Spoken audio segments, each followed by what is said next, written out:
A deal on Dickens, who could resist? A stack of Austen, warmly kissed. Golden Age crime tales twist and turn, every page a treasure to learn. Books keep coming home with me, piles so tall they're all I see. Turn a page and sail the sea, reading always feels so free. Hi, my name is Talia. Welcome to Talia Nerds Out. I do have, sorry, I'm brightening up a little bit. Have a limited amount of time for doing a video this morning because I had to go and live stream on my religious channel for prayer, but I have a few minutes to get a little video in, so I'm going to do it as best I can to at least say a little bit of something. So as you know, this is the first month of my 3-month new along, the Cozy with the Detection Club. So I have the basic rules in the description of this video, as well as links to the 2 Storygraph challenges. One is specifically for the actual Detection Club readathon, and the other one just lets you track like what books you've read of each Detection Club member. I like tracking my reading that way. It keeps things organized in my brain and also goal oriented. So I have a goal of reading as many of the Detection Club authors as I can, and it's nice to keep track of that. But I spent, gosh, I guess it was mostly this weekend that I did this. Or sorry, I'm reaching behind the camera. I will do later a review on the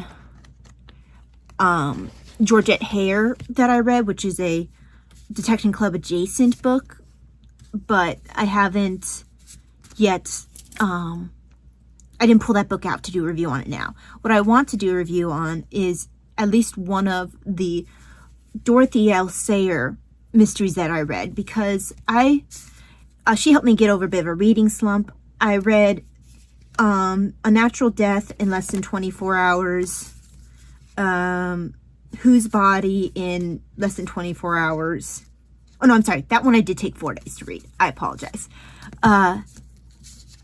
But The Unpleasant, the Clouds of Witness, I read in less than 24 hours. So, first of all, I do have, for my book journal, I had picked up some stamps, and I need to fill out the little book review one, as well as, you know, do a kind of cover thing right there. But this will go in my book journal. And I have one of those for each of the Wimsey books here, because I've been playing with my collection of stamps, and that was kind of fun to me. Okay. But the first one I'll talk about, I guess, is this video will be about at least the first one that I read, which would be, is this one it? Whose Body. So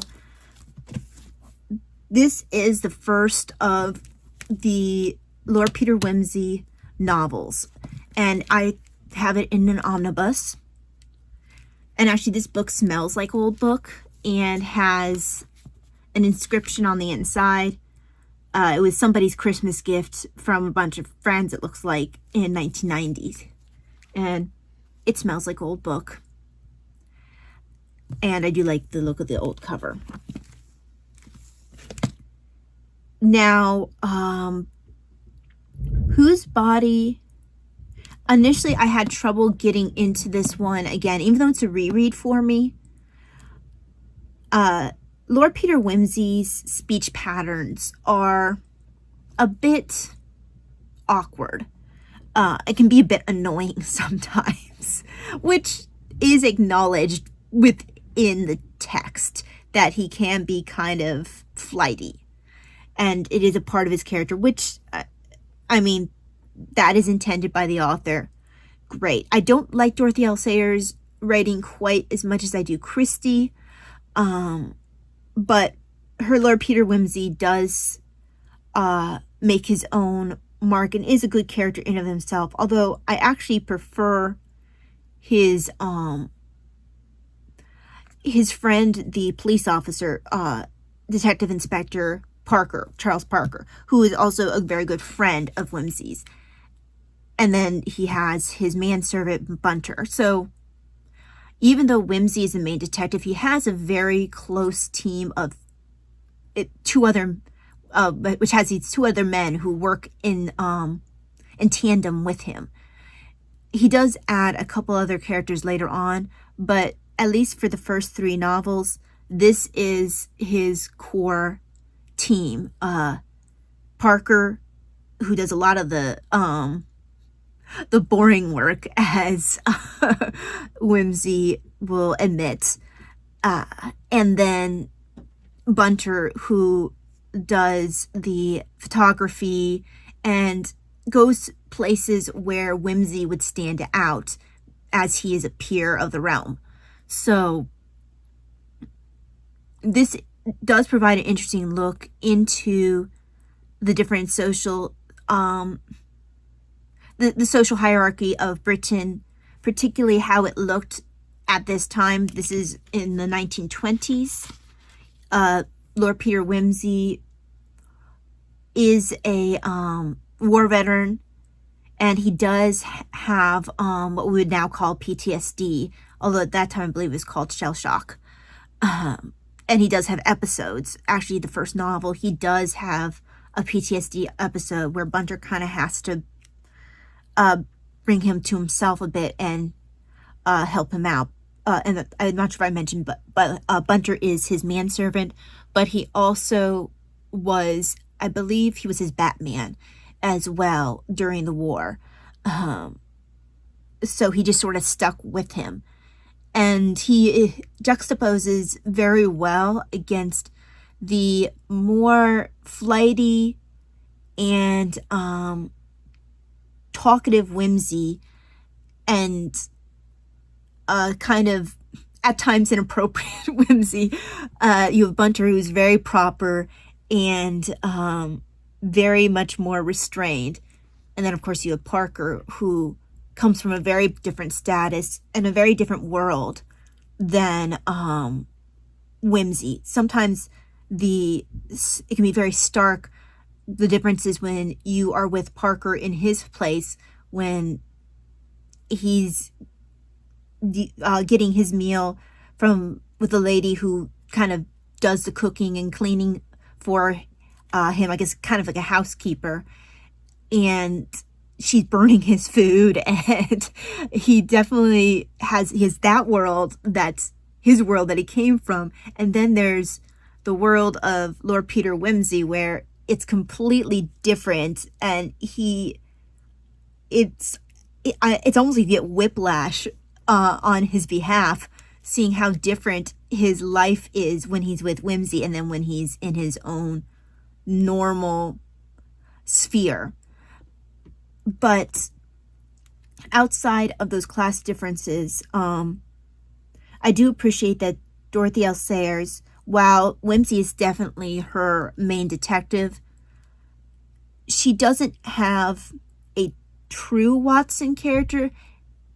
Both Bunter and Parker are more like I said, it's more like a team. Even if Wimsey is the one who will come up with a solution, there is never really the complete idea, like he is like miles ahead of everybody else, or that he that either Bunter or Parker are just kind of bumbling along or anything like that. It does feel like an actual partnership, which I do appreciate. I think that this particular mystery was well done, and I felt like the reading of the book became a little bit easier after a certain point. I just wasn't feeling Wimsey's speech patterns. I didn't feel like quite dealing with them at the beginning. He just has some really consistently erratic, but it is an erratic way of thinking because his thoughts flit all over the place.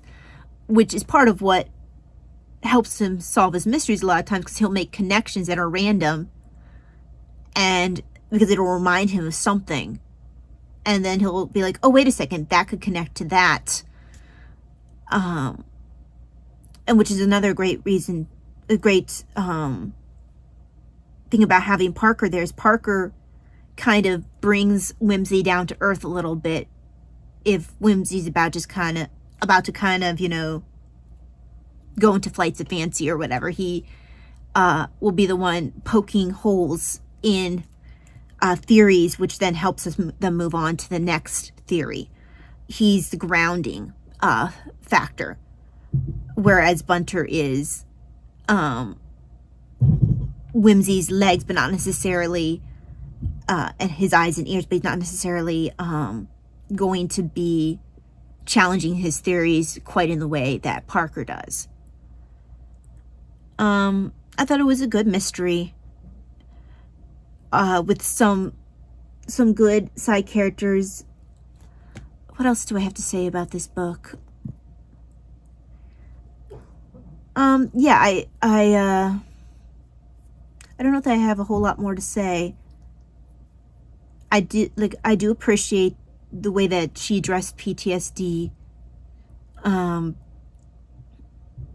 and that Wimsey does stay consistent in his being erratic. Oh, that's what I wanted to bring up. I knew it was sitting there in the back of my head. The fact that you see some of the Wimsey, and I think this pretty much happens in most of the mysteries that I've read, most Lord Peter Wimsey mysteries that I've read, is he'll get to a point that first of all, he'll get into the mystery because he's interested, and it's almost like a game for him at the beginning. But then there's a point in the mystery where it becomes sort of real, and then he doesn't really want to play anymore. It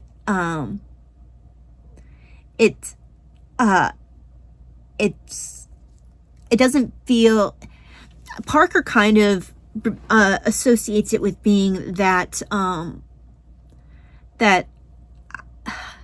learning they would have gotten from like Eton and some of those more posh upper class schools, where they have a certain code of you do XYZ, but they almost gamify things.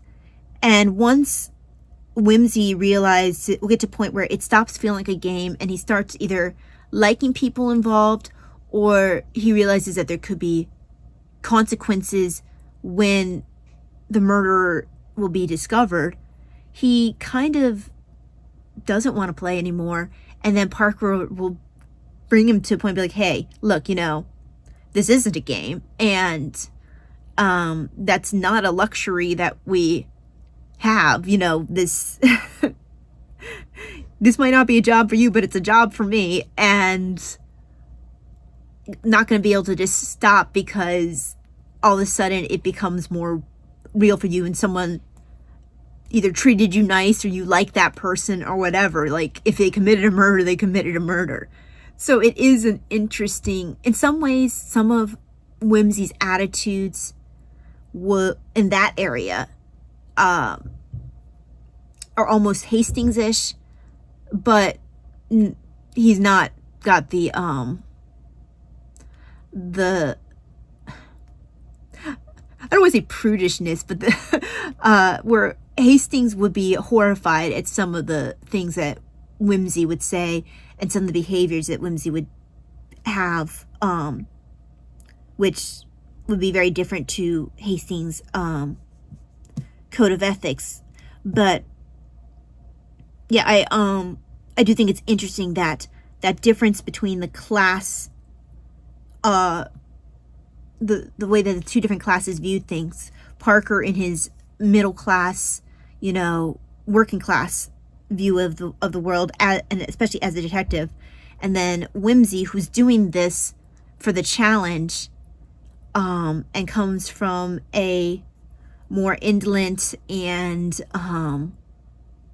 privileged background, and where the mysteries will hit differently. He comes from a different position than a Poirot or even a Miss Marple or anything like that, where he doesn't have to do these things. So it's not like it's his job like Poirot or like his friend Parker. And he does get involved for the human element, but part of it is because something will interest him.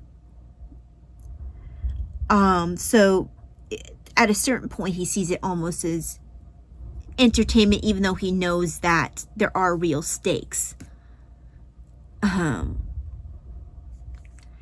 when things happen because of his actions, sometimes he'll throw him into PTSD flare, the stress of it, because he is a sensitive personality. He does take things to heart. He's not, it's just interesting. He's a very interesting kind of detective. He's not my favorite one, and he's not even my favorite character in the book. I very much like his friend, Detective Inspector Parker, but Parker kind of makes me think of Superintendent Battle in a certain way. But I don't think that Wimsey works as well if you don't have a steadying influence like Parker. I don't think Parker is always as prevalent in all the books. I haven't read all the Wimsey books. I got less interested once they added the Harriet Vale character, who Christie described as a self-insert character for Dorothy L. Sayers. But anyway, yeah, I think that's about all I have to say about this. Basic plot without really ruining anything. A murdered man is found in a bathtub. The owners have no idea how he got there, and he does not have a stitch of clothing on him, and nobody knows who he is, and they don't know how he got into that bathtub. And that's the beginning of Wimsey is called in by his mother, who knows the man whose bathtub got invaded by the corpse. So yeah, it's an interesting start to the mystery. Not necessarily my favorite Lord Peter Wimsey mystery, but I prefer starting with a series with the first book when it comes to most series, simply because, even detective series, because I like seeing how the detective is introduced the very first time. Now, when you meet him, Wimsey already has solved his first mystery. I don't know if we ever actually get to see that mystery. It was the finding of some jewels. Emeralds, I want to say. So that happens off screen, for lack of a better term, as does his meeting of his close friend Parker. So you kind of have to imagine in your head that particular storyline, how they got to this point of where they are now. Which is actually, it's kind of nice to every once in a while have that kind of not mystery, but that's kind of left to your own imagination. But yes, enjoyable novel, if not necessarily my favorite Lord Peter Wimsey. So that's it for that particular review. I'm not sure. I think I have enough time to do. I think I might actually just do all three of these books together. The next one is Clouds of Witness. I actually really like this one. This is probably my favorite of the three that I read the past few days, and I read this in less than 24 hours. So this is the first of the two books in this omnibus. Although I think the first one I ever read might have been The Unpleasantness in the Bologna Club, but I didn't read it this time around. I really like this one.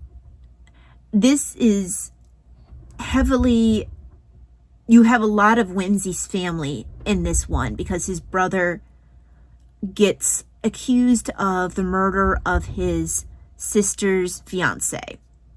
There's a bunch of red herrings. There's people who aren't telling the truth. There's people who misconstrue what they do notice. There are secrets.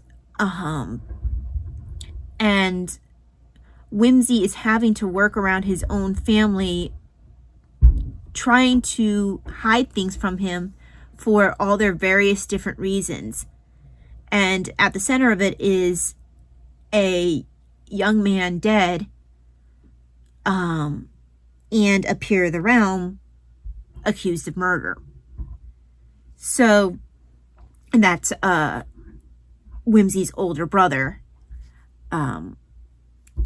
He's the Duke of Denver. So this is, Parker's heavily involved in this mystery as he is the investigating detective. He gets himself put on the case because he figures that he can do best by Wimsey's family that way, which honestly kind of seems like a conflict of interest to me. But he is put on the case, and with his normal level of thoroughness, goes through the different clues with Wimsey. Because this does deal with Wimsey's family, there are some emotional points for various different characters within, including Wimsey and Parker. I think this is Wimsey at his best. I don't feel like his speech patterns came across as annoying in this one. And I think that because Parker is so deeply involved in this particular story, it really does balance Wimsey out. So it ends up grounding the story a bit. And his family are great supporting characters. So, yeah, I really enjoyed this particular one. Again, this does deal very much as well with the differences in the class, in different classes, how their world is so different than the average person who might be looking in at the murder case, and what is considered normal and what is considered something you just don't talk about is considered different, what's considered a matter of honor, and how that affects the solving of this mystery is examined, and it makes for a very interesting mystery, because it doesn't just, alarm went off, it doesn't just deal with the actual mystery, but how that particular culture affects how they got there in their predicament in the first place, and how it is providing its own special challenges in solving this particular mystery. And then finally, the last one that I read, also in less than 24 hours, is Unnatural Death. This one kind of gets, Wimsey comes upon it completely accidentally while he and Parker are having a discussion about whether or not a physician should have a, hang on, let me say it, okay, so whether or not it is a doctor's duty to express concern about the cause of a death if he thinks that it's murder, or whether he should just quietly reach out to the registrar about whether or not there would be need to have an inquest done, and an examination of the body. Now, Wimsey's thought process is that you can't have a doctor just let's see, so people don't fancy calling a man who is liable to bring out accusations of murder on the smallest provocation. Whereas, of course, Parker's point of view is if you think it's murder, it is your duty to report it. So he and Wimsey are having this interesting conversation when there happens to be a young doctor sitting nearby who then explains that he is a doctor who expressed his concern about the cause of a death and how it ended up ruining his career in that area. And the story he has to tell them interests Wimsey enough that he is wanting to now go and examine this mystery for himself. And he and Parker make a bet, making the price, reasonable considering the fact that Wimsey's income is so much greater than Parker's, about whether or not this is an actual case of murder or an overzealous doctor who just didn't make the correct diagnosis, since the other doctor he was working with didn't see anything wrong with the body of the patient, that the doctor questioned how she died so suddenly. So this also introduced a character, and I think I can't remember if it's it's kind of like middle-aged, older woman, not a little bit older than middle age is the feeling I get, who helps Wimsey out by kind of becoming a secret agent in the town where this death occurred, because she can get people to talk in a way that Wimsey wouldn't be able to, because he would stand out and people would maybe not feel as comfortable sharing, where she could easily get the gossips of the town talking. She makes me think a bit of a character that Christie wrote in and I had to go pretty soon, in the Labors of Hercules. I'm looking up in my Poirot collection. There's a character like that in Labors of Hercules who Poirot uses as kind of an agent in that way. And I'm not sure which character came first. They both are good characters. They are slightly different from each other, but they are similar. This isn't the first time I've caught Dorothy L. Sayers with a character that's similar, or even a storyline that's similar than Christie's. One short story was almost completely ripping off an Agatha Christie short story, and I wrote a review about that because I thought that was very interesting. She's done it at least once, if not twice. But I don't know which character came first in this case, if it was Christie's older woman who was in who you meet in actually no, I'm not gonna say which mystery she comes in. The character comes in one Labors of Hercules, of Hercules rather, and then becomes, like I said, kind of a secret agent. This character, you meet her where she's already working for Wimsey, and just like I said, she kind of is that stereotypical character who you were like, okay, would seem to perhaps be a gossip, or that's the impression she's trying to give. She's that person who would seem under people's notice because she's so normal. She's just a spinster. She's not got any sort of, she's not going to attract male attention in the way a younger woman would. And she just doesn't stand out, and that's the whole purpose of her, just to kind of be there and get the feeling of an area and what the gossips say in a way that a detective like Parker wouldn't be able to, or a peer like Wimsey wouldn't be able to. So she is a good addition to Wimsey's team, quite different than Parker and Bunter, which again, it provides that extra point of view and that extra bit of information that they wouldn't be able to get otherwise, because someone might clam up, especially if someone like Parker came up in his official capacity. But yeah, I do think that this was a good mystery. I still like best of the three the Clouds of Witness, but this is also a very good one. I probably would rate this second among these three books, even though both this and Whose Body are 4 stars for me. I probably would say Clouds of Witness at 5 as being my first. Then I would put a natural death at second, and then Whose Body. But yeah, that's it for my Lord Peter Wimsey review. I do need to get going. I do recommend reading her works. She's not an Agatha Christie, but she does have